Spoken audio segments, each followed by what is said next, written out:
Hello boat fans, this is Tim from Brighton Yacht Brokers, and I'm here today with this 1980s Moody 33 Mark II, who's just had a survey. So one of our customers has decided to buy this boat and had her lifted out for a check inside and outside by a qualified surveyor. So I thought while she was out, it's a good opportunity to have a good look around the underside of a classic 1980s family yacht to see what there is and what the surveyor might actually be looking at. Now, this isn't an in-depth look at everything. I'm not a practicing surveyor, so this is just off the top of my own head, but if you've never seen underneath a boat, then this may be a good chance for you. So let's have a poke around and see what we can see.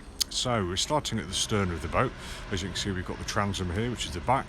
We've got the swim ladder, and we've got the navigation lights, or the stern lights, at the top there, and pretty much a flat transom. So let's have a quick look. So a bit closer in, you can see we've got the this is the anti-foul, so this is what stops the marine growth growing on the bottom of the boat, and that does extend all the way along the underside of the boat just above the waterline. So we're looking to make sure that that's intact. There's plenty of it, and it's not all cracked and falling off, but also that it's not too thick and built up over the years. That's what we're looking for there. This blue stripe here is a classic 1980s Moody edition. I have a Moody 29 myself, and there's two stripes there. Quite hard to maintain, and as you can see, over the years, as it's degrades with the weather and ultraviolet light from the sun, etc., it tends to crack and fall off, and it then means that you need to rub it back and repaint it. So bit of a job, it can be done, but only a job that can really be done out of the water. But let's move along just in the port direction slightly. We'll look at the fixings for the ladder. So the ladder itself, we're looking to make sure that it's structurally sound, which it does look pretty good. There's a little bit of evidence of rust there, but that's not too much of a problem. Most of this staining and rust will polish off. But we're also looking at the fixings here to make sure that she is soundly fixed to the boat, so that the screws are good, and that the ladder's not going to move with people getting on and off should they use that method to get on and off. So looks okay to me. Let's have a quick look underneath, and if I just step back, you can see we've got the rudder assembly there. So we've got a nice deep rudder there. She's got protection at the leading edge, so should anything come floating through here and impact on the leading edge there, then hopefully it's not going to take the rudder off, because it's quite well protected and held to the hull by this fairing piece here. So really good. We're looking to, let's give the rudder a wiggle. We're looking for not too much movement or wobbling there, so checking for the bearings. You can see where the rudder stock penetrates through the boat here, so there'll be a bearing in there, and there'll also be a bearing down here too. So we don't want too much wear in those. If there was loads of wear, we'd feel movement here, and we'd feel movement at the top as well. This mark here is where the surveyor has taken what we call a scraping. So he's got an implement and he's scraped away the anti-foul there to allow him to access the actual top coat of the rudder, so the gel coat. So you're looking at the actual white stuff, which has been painted over by the anti-foul. So he's done that so he can see the quality and condition of that coating, and it looks okay to me.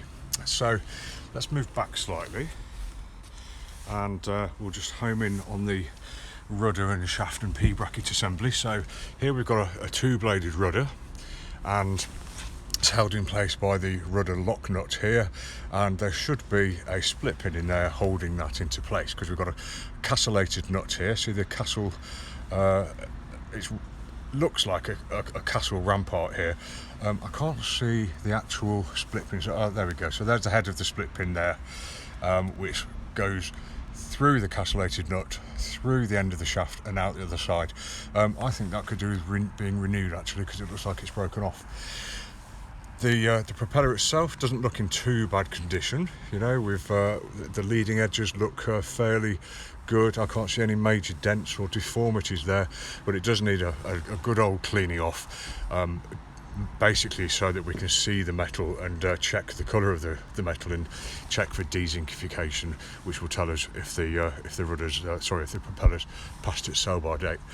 Moving forwards, we've got the P bracket there, which you can see now that holds the weight of the shaft, and it holds the weight of the propeller, and it holds it in alignment to the engine as well, and holds the whole thing in nice alignment so that as it turns we don't get vibration, etc. So the shaft comes out from the engine or the gearbox and the shaft coupling through the hull along this shaft here, which we want to be nice and straight and preferably nice and shiny. We have a anode clamped around this shaft. Now this anode is a zinc anode, and that's designed to corrode rather than the shaft. So as you can see, that has worn away. When you bolt them on there, they're always nice and shiny and silvery looking, and over time they just corrode away, which is good. And then the shaft passes through the P bracket, and in here is something called a cutlass bearing, and that cutlass bearing just allows the shaft to go through the P bracket and to keep it nice and true, and to provide a bearing in there to allow it to turn unencumbered. So all looks okay to me, and it turns nice and smoothly as well. Just needs a good old clean off so that we can properly assess the state of the metal underneath and make sure everything's as it should be. And if I just move forward again, you can see we have another anode here. This is made of the same metal as the one I just showed you, and again this is being eaten away over time rather than the metal components on the boat. So the idea is that these disappear or corrode away rather than your propeller, rather than your skin fittings, etc, etc. So that needs renewing as well. So let's move back and take a closer look at the hull itself. Now the edges of the hull are often prone to damage, and you may be able to see here, you can see various scrapes, etc, etc along there. No problem, they do tend to cop the damage because they're the areas of the boat that tend to hit the jetty first when we're coming in a little bit quickly or out of control, but they're fairly easily rectified, usually just a top coat repair. And we're just coming along the port side here, and you can see again the blue stripe, not too bad, could do with a bit of attention, but the anti-foul looks pretty good. One or two areas like this could do with being patched up, etc, but generally I don't think it's too bad at all. And the hull itself, little bit dull, little bit dirty, could just do with a good old polish to bring her back to the glory that she should be at. Now if we just drop down to the keel, so we've got a nice keel here fitted to this Moody. Looks to me in actually pretty good condition. The anti-foul generally is sound, and the keel's mostly coated with it really well. You can see at the bottom of the keel there, you can see where the blue has eroded away, and you can see the red stuff underneath. I suspect that's because in the marina where she's at, very low tide, the bottom sort of 6 inches there probably sit in the mud. So as the tide's going up and down, she will go up and down, and the mud probably erodes away or scrapes away the anti-foul at the base of the keel there, but I may be wrong, who knows.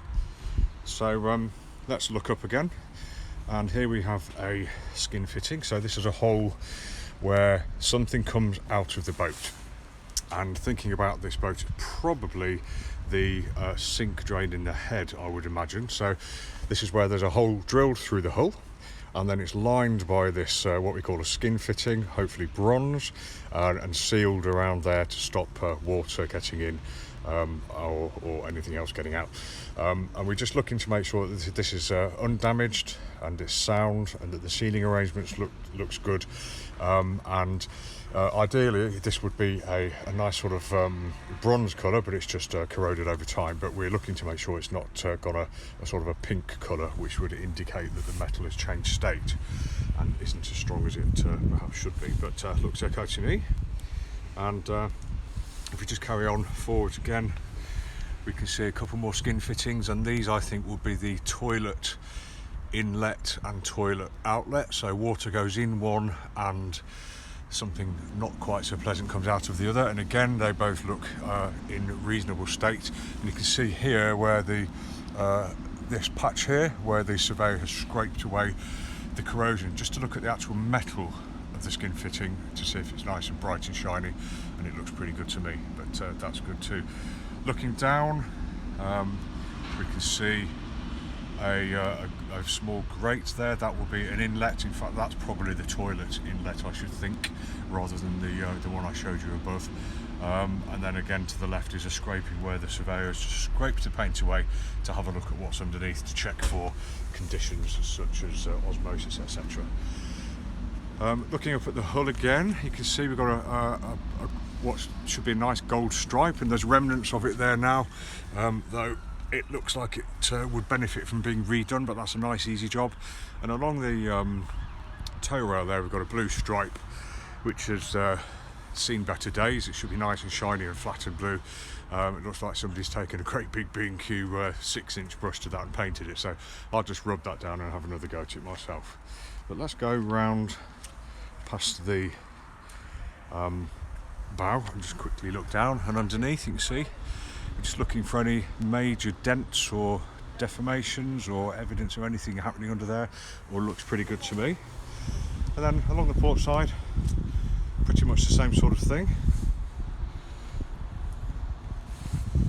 We're just looking for any damage, any scratches, any punctures, any cracks, etc, etc. And as you can see here, we come along we're about midships along the port side, and you can see we've got evidence of scrapes here, etc, and they're not deep. These are just gel coat scratches, but that's the widest part of the hull there, so where people have come alongside or tried to squeeze through gaps, they've just picked up the odd scratch, and any GRP worker should be able to sort that out very, very nice and straightforward. So this has been Tim, just for a walk around the underside of this Moody 33 Mark II that's just had her survey, just to give you an idea of what the surveyor might be looking at. But do keep an eye out for us for future programmes, and you know, we just try to help out and help people understand their boats a little bit. Thanks for watching, and have a great day.